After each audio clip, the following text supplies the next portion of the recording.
Antes de mergulhar nesta história incrível, considere se inscrever no canal e ativar o sininho. Cada história aqui tem algo a dizer. E você não vai querer perder nenhuma. A noite caía lentamente sobre Paris, envolvendo a cidade em um brilho suave e dourado. As ruas, ladeadas por prédios históricos, começavam a se esvaziar da agitação diurna, mas em uma pequena oficina localizada em um bairro tranquilo do Marais, um brilho acolhedor persistia. Através da janela, a luz alaranjada do pôr-do-sol acariciava as paredes brancas, os tapetes de tecido espalhados pelo chão e os objetos de arte que Sophie Lemoine acumulara ao longo dos anos. Livros de história da moda, esboços antigos, lembranças da infância, mas acima de tudo, seu amor por tecidos e alta costura.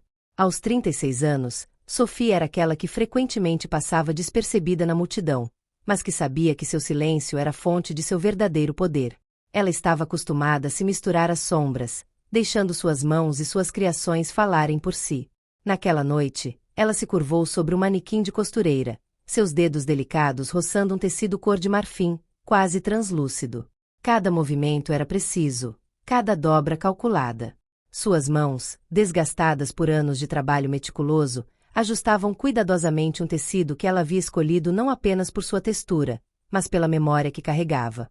Bordado com fios de ouro, cada motivo floral que serpenteava pelo vestido era uma homenagem silenciosa à sua avó guadalupiana, uma mulher com um caráter tão resoluto quanto as raízes das árvores centenárias com as quais crescerá.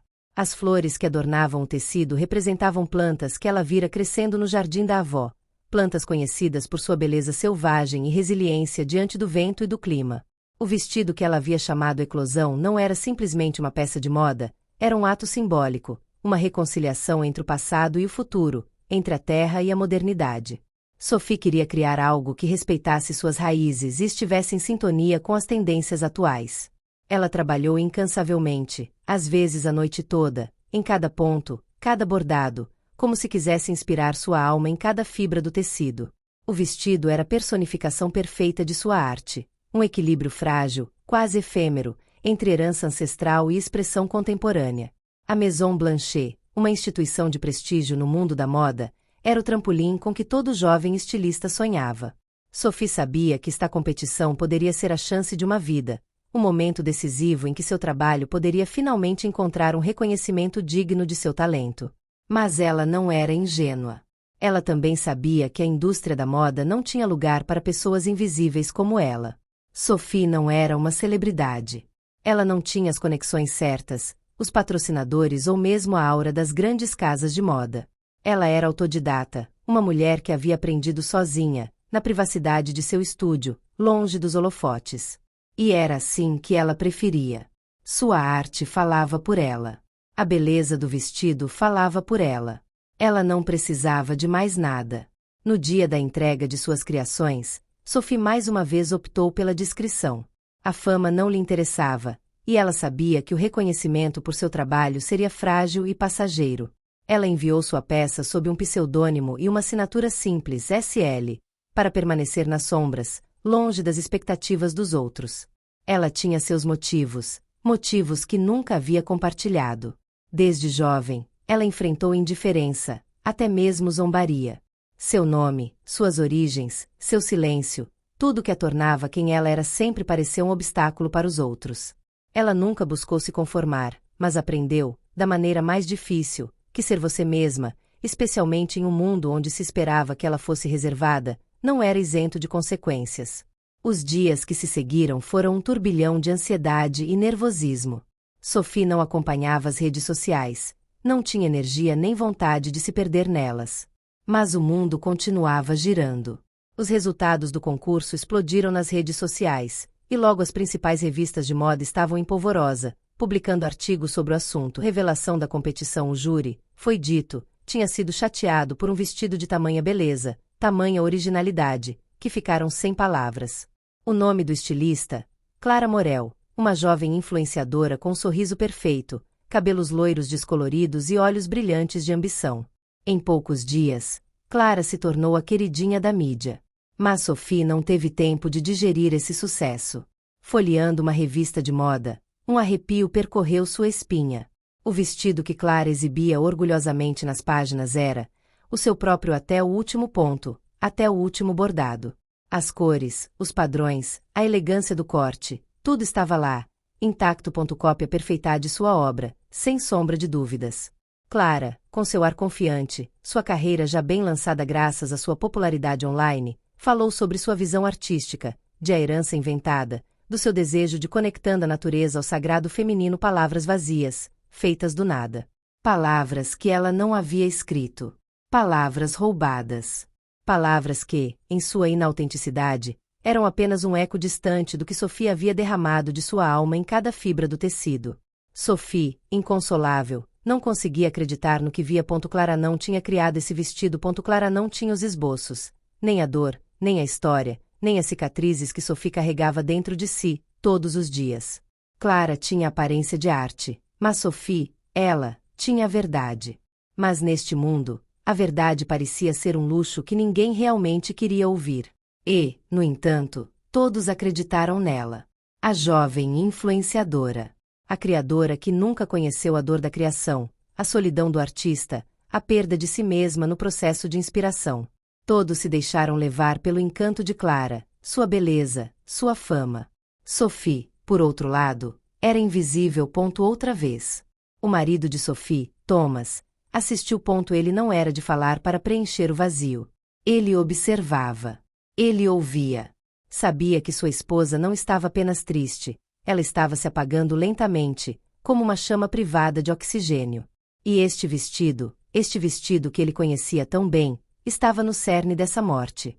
Ele viu esse vestido nascer. Noite após noite ele ouvia o som constante da máquina de costura, às vezes interrompido por soluços abafados, às vezes por suspiros de alívio. Ele se lembrava de encontrar Sophie uma noite, sentada no chão de parquete, o vestido nos braços como uma criança frágil. Ela não chorava de exaustão, não. Era mais profundo. Ele sabia que aquele vestido, Eclosion, era muito mais do que uma vestimenta. Era a personificação de seus silêncios, suas raízes, suas feridas não ditas. Ele a observara bordar por horas, com os dedos às vezes sangrando, refazendo uma flor, passando um fio de ouro para que refletisse melhor a luz. Ele a vira sorrir, timidamente, ao colocar a última conta na gola. Depois, a vira tremer ao colocar o envelope com sua inscrição na caixa de correio do concurso. Como se estivesse deixando um pedaço de sua alma ali. Mas o que ele via agora era muito pior. Desde a revelação do roubo, Sophie não estava mais lá. Ela passava os dias sentada no estúdio, diante de seu manequim nu, com o olhar perdido no espaço. O tecido permanecia intocado, as agulhas silenciosas, os esboços abandonados sobre a mesa. Seu corpo estava lá, mas sua mente parecia ter se retraído, ferida profundamente demais para ousar se defender. Ela se recusou a lutar. É ela que as pessoas querem ver, murmurou ela certa noite, com os olhos vermelhos de cansaço. Ninguém me escuta. Eles vão ouvir, Sophie. Ele se agachou na frente dela e pegou suas mãos. E se eles não quiserem, eu os forçarei a ouvir. Thomas não era um homem de moda. Ele não entendia de tendências, tecidos, competições. Mas ele entendia a justiça. Advogado especializado em propriedade intelectual e direitos autorais, ele passou anos defendendo artistas, fotógrafos e autores contra predadores que lucravam com seu talento. Ele conhecia os mecanismos desses roubos discretos, disfarçados sob os elegantes termos de reinterpretação ou inspiração. Também sabia como era difícil, especialmente para mulheres como Sophie, silenciosas, negras e sem rede de contatos, fazer com que suas vozes fossem ouvidas diante de nomes poderosos, brancos e bem relacionados. Ele se pôs a trabalhar. Reuniu tudo o que pôde. Os esboços datados, os cadernos rabiscados no meio da noite. Baixou os vídeos que havia gravado, às vezes sem que Sophie sequer soubesse, de suas sessões de trabalho no estúdio. Encontrou as trocas de e-mails com a Casa Blanchet, o aviso de recebimento de sua submissão assinado SL.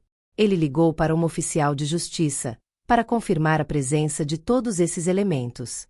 Ele solicitou uma especialização têxtil, os fios utilizados, as técnicas de costura, a disposição do bordado. E é aí que surge a falha. Um pequeno detalhe, quase invisível a olho nu, mas que traía a verdadeira origem do vestido. Na parte inferior do vestido, entre os delicados padrões florais, uma pétala estava faltando para uma flor. Um erro. Uma imperfeição que Sophie deixou acidentalmente em um esboço inicial e depois se esqueceu de corrigir na versão final. Esta única pétala faltante havia sido copiado como está na versão de Clara. Este detalhe insignificante tornou-se prova irrefutável. Nenhum designer teria reproduzido deliberadamente um erro, especialmente um detalhe que só o designer original conhecia. Esta flor incompleta, perdida no brilho das demais, foi a assinatura involuntária de Sophie, a testemunha silenciosa de sua autenticidade. Thomas sorriu pela primeira vez em dias. Não um sorriso feliz. Um sorriso calmo, determinado, quase perigoso. Ele continha a verdade. E desta vez, ele pretendia fazer com que fosse impossível ignorar. Thomas decidiu organizar uma coletiva de imprensa. Ponderou os riscos, a brutalidade da exposição, o julgamento da opinião pública, o potencial assédio. Mas sabia de uma coisa: silêncios bem construídos são os mais fáceis de suprimir. Precisava fazer barulho. Precisava lançar luz. Precisava tornar tudo aquilo irreversível. Ele reservou uma sala no 3º arrondissement de Paris, simples, mas elegante, com uma plataforma de madeira, um telão gigante e uma fileira de cadeiras para jornalistas. Entrou em contato com seus antigos colegas e com seus contatos na imprensa jurídica, cultural e digital. Elaborou um comunicado de imprensa claro e conciso, intitulado Roubo de Identidade Artística, o verdadeiro rosto por trás do vestido Eclosion. Quando chegar o dia, as câmeras estavam lá. A hashtag Eclosionvrai começou a circular assim que o anúncio foi feito. A sala estava lotada. Jornalistas de moda se misturavam a blogueiros independentes, críticos, advogados e estudantes. Todos estavam lá para ouvir uma história diferente, talvez para testemunhar a queda de um ídolo, ou o nascimento de outro. Thomas subiu ao palco. Ao seu lado, Sophie ficou um pouco para trás. Vestida com um discreto tailleur creme, sem maquiagem nem extras, ela parecia quase transparente. Mas seu olhar revelava uma tempestade contida. Ela tremia. Sim. Mas ela estava lá. Ela não havia fugido. Thomas pegou o microfone. Sua voz, profunda e calma, cortou o murmúrio da sala como uma lâmina. Não sou estilista. Sou advogada. E hoje estou aqui para expor o roubo artístico. Ele apertou o controle remoto. Uma foto do vestido Eclosion usado por Clara Morel, na capa de uma revista de moda, apareceu na tela. Depois, um zoom. Uma segunda foto. O bordado. As linhas. O detalhe da famosa pétala desaparecida. Thomas continuou.